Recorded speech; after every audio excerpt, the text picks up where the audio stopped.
বলিউড অভিনেতা রণবীর কাপুর ও অভিনেত্রী আলিয়া ভাটের একমাত্র কন্যা রাহা কাপুর এখন থেকেই বেশ জনপ্রিয়। পাপারাজ্জিরা সবসময় রাহাকে ক্যামেরাবন্দি করার জন্য অপেক্ষায় থাকেন। ছোট্ট রাহার মিষ্টি ছবি ভিডিও সোশ্যাল মিডিয়ায় সর্বত্রই। তেমনি আলিয়া ভাটের ইনস্টাগ্রাম অ্যাকাউন্টেও ছিল রাহা কাপুরের একগুচ্ছ ছবি।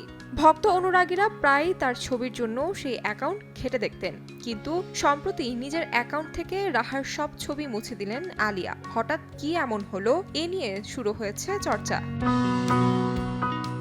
রাহার মুখ দেখা যাচ্ছে এমন সব ছবি প্রায় মুছে দিয়েছেন অভিনেত্রী। এমনকি জামনগর ও প্যারিসে গিয়ে তোলা একাধিক ছবিও আর নেই আলিয়ার সামাজিক মাধ্যমে। রাহার একটি ছবি শুধু রয়েছে, নতুন বছর উদযাপনের আগে যেটি পোস্ট করেছিলেন অভিনেত্রী। তবে রণবীর ও আলিয়ার কোলে ছোট্ট রাহা রয়েছে ঠিকই, কিন্তু দেখা যাচ্ছে না তার মুখ। আলিয়া নিজে তার কারণ স্পষ্ট না করলেও অনুরাগীরা মনে করছেন নিরাপত্তার খাতিরেই রাহার সব ছবি সরিয়ে দিয়েছেন তিনি। সাইফের ওপর হামলার ঘটনায় আতঙ্কগ্রস্ত হয়ে পড়েছিল পুরা কাপুর পরিবার। সাইফের হামলাকারী প্রথমেই ঢুকে পড়েছিল কারিনা সাইফের ছোট ছেলে জেহের ঘরে। ছোট জে সেই পরিস্থিতিতে বেশ ঘাবড়ে গিয়েছিল।